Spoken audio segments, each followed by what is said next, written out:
என்ன நான் 717 டாஸ்மாக் கடைகள் மூடப்படும் அப்படின்னு சொன்ன உடனே நான் அப்ப தொகுதியில இருந்ததுனால நேரடி ஆய்வுக்கு போனேன். அப்ப அவங்க சொன்னாங்க, இல்ல வெகு விரைவில் மூடுவோம்ன்னு சொன்னாங்க. இப்ப பத்திரிக்கையாளர் நீங்க சொல்றீங்க இன்னும் அந்த கடை மூடப்படவில்லை என்று. நிச்சயமாக இதற்கு உரிய நடவடிக்கையை அரசு உடனடியாக எடுத்து அந்த கடையை மூடணும். ஏன்னா ஏற்கனவே மூடணும்னு சொன்ன கடை இன்னும் மூடாம இருக்கு. அதனால அறிவிப்புகள் வந்து வெறுமனே இல்லாம, வெறும் சொல்லா இல்லாம செயலாக இருக்கணும். இந்த அரசு மக்கள் எல்லாம் பார்க்குறாங்க. நீங்க சொன்ன 717 மதுக்கடைகளும் மூடப்பட்டிருக்கா? அப்படிங்கிறத நீங்க பர்சனலா செக் பண்ணி ஒரு வெள்ளை அறிக்கையை மக்களுக்கு தரணும்னு நான் கேட்டுக்கிறேன்.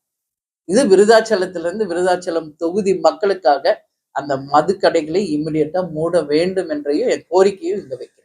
சட்டசபையிலே ஏன் அதை நான் பேசினேன்னா, இன்னைக்கு வேலை வாய்ப்பு இல்லை இல்லை இல்லைன்னு நம்ம பேசிக்கிட்டு இருக்கோம்.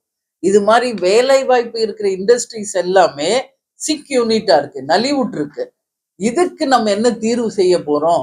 இருக்கின்ற அந்த ஆலைகளை சரி செய்து அதன் மூலம் பல பேருக்கு வேலை வாய்ப்பை உருவாக்கி கொடுக்கணும் அப்படிங்கிறதுனாலதான் அன்னைக்கு சட்டசபையிலேயே ஃபர்ஸ்ட் டேவே அதை பத்தி நான் பேசியிருக்கேன்.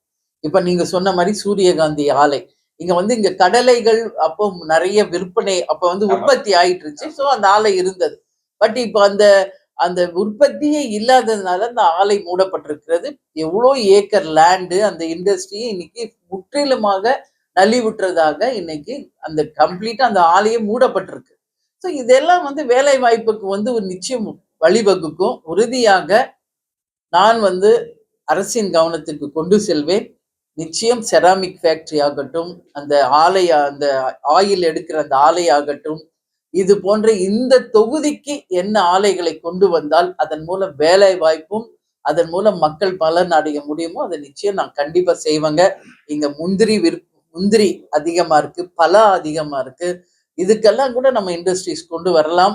நிச்சயமாக இதை எல்லாமே நான் வந்து கவனத்துக்கு கொண்டு செல்வேன். துறை சம்பந்தப்பட்ட அமைச்சர்களுக்கும் முதல்வருக்கும் நான் அவங்க கவனத்துக்கு கொண்டு போவேன். அதன் மூலம் வேலை வாய்ப்பை நம்மளுடைய தொகுதியில நிச்சயம் கொண்டு வர நான் எல்லா விதத்திலும் முயற்சி எடுப்பேங்க.